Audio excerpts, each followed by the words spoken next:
पांडवेश्वर विधानसभा अंतर्गत लावदोहा ब्लॉक के गोगला अंचल तृणमूल कांग्रेस की ओर से 21 जुलाई को धर्मतल्ला चलो का नारा लगाकर रैली की गई। यह रैली लश्कर बांध विधायक कार्यालय से शुरू होकर नतुनडांगा बाजार में समाप्त हुई। इस दौरान नरेंद्र नाथ चक्रवर्ती के हाथों तृणमूल कांग्रेस का झंडा पकड़कर बीजेपी कर्मी पिंटू बागदी के नेतृत्व में कुल 40 परिवारों ने बीजेपी छोड़कर तृणमूल कांग्रेस में शामिल हुई। कार्यक्रम के दौरान पांडवेश्वर विधानसभा के विधायक नरेंद्र नाथ चक्रवर्ती, जिला परिषद कर्माध्यक्ष चुमकी मुखर्जी, गोगला अंचल के अध्यक्ष गौतम घोष, लावदोहा ब्लॉक सभापति सत्यदीप घटक, गोगला ग्राम पंचायत के प्रधान श्यामल बागदी तथा सभी तृणमूल कांग्रेस के सदस्य उपस्थित थे।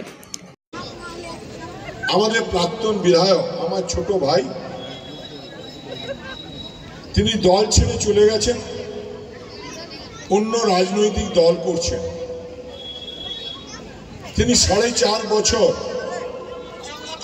তিনি এই বিধানসভার দিকে তাকাবার সময় পাননি বা প্রয়োজন বোধ করেননি। আবার নির্বাচন আসছে,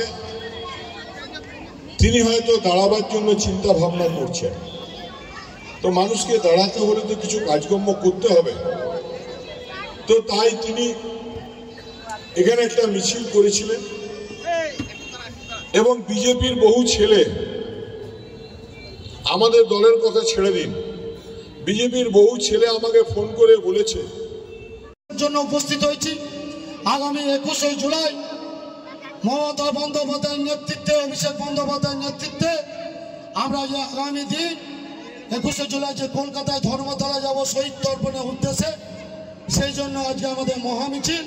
কিভাবে আমরা ধর্মতলা যাব, কার সঙ্গে যোগাযোগ করব, কিভাবে পৌঁছাবো এবং শহীদ তর্পণ করার জন্য সেই বার্তা আমাদের মধ্যমণি এসেছেন। উনি যে বার্তা দিবেন, যেভাবে আমাদের নির্দেশ দিবেন, সেইভাবে আমরা 21 জুলাই শহীদ তর্পণে আমরা গোগলা অঞ্চল তৃণমূল কাंग्रेसের পক্ষ থেকে 1000 লোক নিয়ে। पांडवेश्वर से मंथन पासवान की रिपोर्ट, PBTV न्यूज़।